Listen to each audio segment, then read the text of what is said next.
प्यारे दोस्तों, अस्सलाम वालेकुम। वेलकम टू टुडे लेसन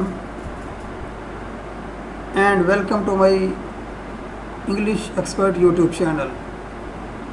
प्यारे स्टूडेंट्स, आज हमारा लेक्चर जो है वो फ्रेज़ के ऊपर है। आज हम इसके डिटेल्स में बात करेंगे। डिटेल मतलब इसकी मैं आपको बताऊंगा ये कैसे होता है, ये क्यों होता है और इसकी क्या निशानियां हैं। तो फ्रेज़ में दो चीज़ें होती हैं, दो किस्म के यानी फ्रेज़ होते हैं। एक वर्बल होता है, एक वर्बलेस होता है। वर्बल का मतलब ये है कि इसमें कोई ना कोई वर्ब मौजूद होता है, और वर्बलेस वो होता है जिसमें कोई भी वर्ब मौजूद ना हो। जैसा कि आपके सामने मैंने लिखा है वर्बल एंड वर्बलेस, ये एक हेडिंग भी आपको नज़र आ रही है, ये वाली। इसका मतलब ये है कि ये वर्बलेस और वर्बल जो है ऐसा फ़िक्रा जिसमें वर्ब मौजूद हो, यानी वर्ब पाया जाता हो, और वर्बलेस ऐसा फ़िक्रा या ऐसा सेंटेंस जिसमें वर्ब मौजूद ही ना हो, वो वर्बलेस होगा। अच्छा, अब होता क्या है जी, जिसमें वर्ब मौजूद होगा उसमें वर्ब भी होगा, ऑब्जेक्ट भी अगर हो, और प्रेपोजिशंस भी हो। यानी कि हम इसको ये कहेंगे कि वर्ब मौजूद होगा, ऑब्जेक्ट होगा, और अगर उसके साथ प्रेपोजिशन होगी, और प्रेपोजिशन अगर टू है, यानी ये मैंने लिखा है प्रेपोजिशन जैसे टू है, बिफोर है, आफ्टर है, ऑन है, ड्यूरिंग है, ये हमारी प्रेपोजिशंस हैं। अब ये देखें, ये टू जब आएगा, वर्ब भी मौजूद हो और उसके साथ टू प्रेपोजिशन आ रही हो, तो सिर्फ उसमें वर्ब की फर्स्ट फॉर्म हम लगाएंगे। बाकी जितने भी हैं, इन है, बिफोर है, आफ्टर है, ऑन है, ड्यूरिंग है, इन सब के साथ हम वर्ब की फोर्थ फॉर्म लगाएंगे।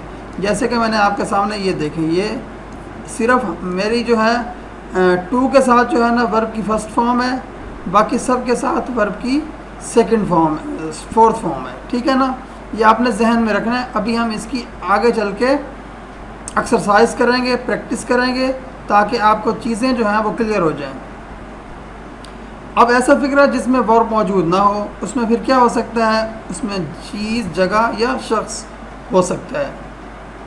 ठीक है ना, तो उसमें प्रेपोजिशंस उसमें हमारे पास फोर है, इन है, बिफोर है, आफ्टर है, टू, ऑन, ड्यूरिंग। इसमें हम हमेशा ही वर्ब की जो है ना वो फर्स्ट फॉर्म लगाएंगे, वर्ब की हमेशा फर्स्ट फॉर्म लगाएंगे। ये आपने जहन में रखना है। अच्छा जी, अब जैसे ये मेरे पास एक, अच्छा ये तो मैंने आपको बता दिया, ठीक है, प्रेपोजिशंस के बारे में। अब ये जैसे मैंने कल के लेक्चर में आपको बताया था, क्लॉज होता है और फ्रेज़ होता है। किसी भी सेंटेंस में क्लॉज और फ्रेज़ आ सकते हैं, दोनों इकट्ठे भी आ सकते हैं, जुदा जुदा भी आ सकता है। दोनों इकट्ठे भी आ सकते हैं, जुदा भी आ सकता है। अब ये देखें, क्लॉज और फ्रेज़ को मैंने आपके सामने जो है ना ये अलग है, फ्रेज़ अलग है, यानी कि क्लॉज और फ्रेज़ को मैंने अलग अलग टेबल बना दिया है। अब ये देखें, ये सेट 1 है, 2 है, 3 है, 4 है। 4 तक हमारे पास ये क्लॉज चलता है। 4 के बाद जो भी आएगा उस फिक्रे के अंदर वो फ्रेज़ होगा, वो हमारा। ये चीज़ आप ना जहन में रखनी है, फ्रेज़ होगा वो हमारा। यानी कि क्लॉज के बाद जो भी आएगा, यानी कि सेट 1, सेट 2, सेट 3, सेट 4, उसके बाद जो भी फिक्रा आएगा इनके अलावा वो फ्रेज़ होगा। जैसे मैंने एग्जांपल के तौर पे लिखा है, he was flying kite on the roof, यानी कि ये देखें वो छत पर पतंग उड़ा रहा था। अब ये देखें, वो छत पर पतंग उड़ा रहा था, he was flying kite on the roof. अब ये देखें, ये मैंने अलग अलग जो है ना आपके सामने कर दिए हैं थोड़े से, ताकि आपको समझ में आ जाए। ही जो है वो सेट 1 यानी सब्जेक्ट है, ये 1 मैंने नीचे लिखा है। वाज जो है वो मॉडल्स भी आ सकता है, मोड्स भी आ सकते हैं, हेल्पिंग वर्ब भी आ सकता है। वो डिपेंड करता है हमारे सेंटेंस पे। तो वाज इसमें हेल्पिंग वर्ब है, यानी सेट टू, जैसे कि मैंने आपको प्रीवियस लेक्चर्स में बताया था। अब फ्लाइंग जो हमारे पास है वो वर्ब है, ठीक है ना, और काइट हमारे पास ऑब्जेक्ट है। ये देखें यहाँ तक तो हमारा जो है ना, यहाँ से लेकर यहाँ तक हमारा पूरा जो है ना वो आपके सामने क्लॉज हो गया, यानी क्लॉज है ये हमारे पास। ये हमारे पास क्या है, क्लॉज। अब इससे अगला जो फिक्रा है,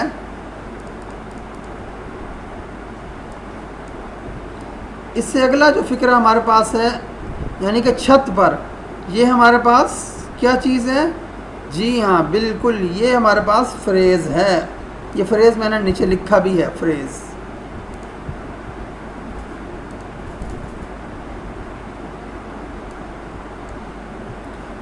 ठीक है, ये हमारे पास फ्रेज़ है। इसी तरह ये देखें, वो छत पर पतंग उड़ा रहा था, he was flying kite on the roof, यानी कि फ्रेज़ जो भी आएगा वो एट द एंड, सेंटेंस के एंड में होगा। अब मज़ीद चल के देखते हैं आगे फिक्रे। तुम मुकाबला जीतने के बाद ट्रॉफ़ी हासिल कर सकते थे। अब ये देखें, यू कुड गेट ट्रॉफ़ी, मुकाबला जीतने के बाद, ये वाला मुकाबला जीतने के बाद, ये हमारा क्या है, फ्रेज़ है। आफ्टर ये देखें, after winning the competition.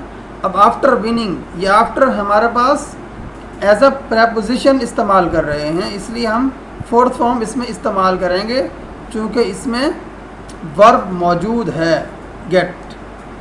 You could get trophy after winning the competition, तुम मुकाबला जीतने के बाद ट्रॉफ़ी हासिल कर सकते थे। अगला सेंटेंस हमारे पास है, वो सबको धोखा देखने के लिए जाल बना चुका था। सबको धोखा देने के लिए, यहाँ से लेकर यहाँ तक हमारे पास फ्रेज़ है, इसलिए इसको हम देखते हैं। He had made way for cheating everyone, for cheating everyone, यहाँ से लेकर यहाँ तक हमारे पास फ्रेज़ है। ही हैज़ मेड वे, वो जाल बना चुका था, फॉर चीटिंग एवरीवन, हर किसी को धोखा देने के लिए, मतलब सबको धोखा देने के लिए। अगला सेंटेंस मेरे पास है, मैं इन हालात में तुम्हारी मदद करूँगा। इन हालात में ये हमारे पास फ्रेज़ है, यहाँ से लेकर यहाँ तक। इन हालात में ये हमारे पास फ्रेज़ है, मैं इन हालात में तुम्हारी मदद करूँगा। I will help you in these situations, I will help you in these situation. अच्छा जी, अगला देखते हैं, वो सच छुपाने के लिए बहुत कुछ कर रहा है।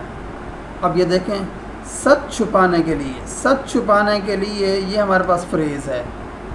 अब ये देखें, he is doing a lot for, अब for hiding the truth, doing चूँकि हमारे पास ये वर्ब मौजूद है, he is doing a lot for hiding the truth,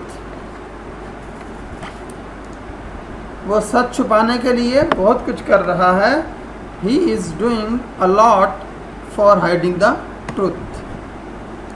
इस तरह अगले हमारे पास जुमला है, वो तुम्हें बचाने के लिए दरख्वास्त तैयार कर चुका है। तुम्हें बचाने के लिए ये फ्रेज़ है, वो दरख्वास्त तैयार कर चुका है, ये तो हमारे पास क्लॉज आ गया। अब क्लॉज के अंदर ही हमारे पास फ्रेज़ भी मौजूद है, तुम्हें बचाने के लिए। He has prepared application for saving you, for saving you, ये देखें, फॉर है पीछे प्रेपोजिशन और ing हम लगा रहे हैं, चूँकि इसमें हमारे पास प्रिपेयर्ड यानी वर्ब मौजूद है। He has prepared application for saving you.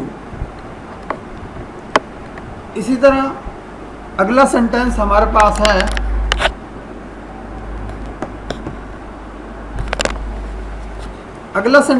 पास है, हम गाड़ी ख़रीदने के लिए रकम जमा कर चुके हैं। अब ये देखें, ख़रीदने के लिए, ये तो हमारे पास फ्रेज़ हो गया। ख़रीदने के लिए। अच्छा, we collected amount for purchasing car, for purchasing car. Collected, ये हमारे पास वर्ब मौजूद है। We collected amount for purchasing car, हम गाड़ी ख़रीदने के लिए रकम जमा कर चुके हैं। We collected amount for purchasing car. अच्छा, अगला सेंटेंस हम देखते हैं। वो उसूल कायम करने में कामयाबी हासिल कर लेगा। अब ये देखें, उसूल कायम करने में, उसूल कायम करने में ये हमारे पास फ्रेज़ है, बाकी सब क्लॉज, यानी फ्रेज़ अलग है, क्लॉज अलग है, और पूरा फ्रेज़ और क्लॉज मिल के हमारे पास एक सेंटेंस बन रहा है। तो ये क्या है? ही विल गेट सक्सेस, वो कामयाबी हासिल कर लेगा उसूल कायम करने में। In making the principle, in making the principle, वो उसूल कायम करने में कामयाबी हासिल कर लेगा। He will get success in making the principle. अगला सेंटेंस हमारे पास क्या है? तुम कराची में उसे जानते हो। कराची में, कराची में ये फ्रेज़ है हमारे पास।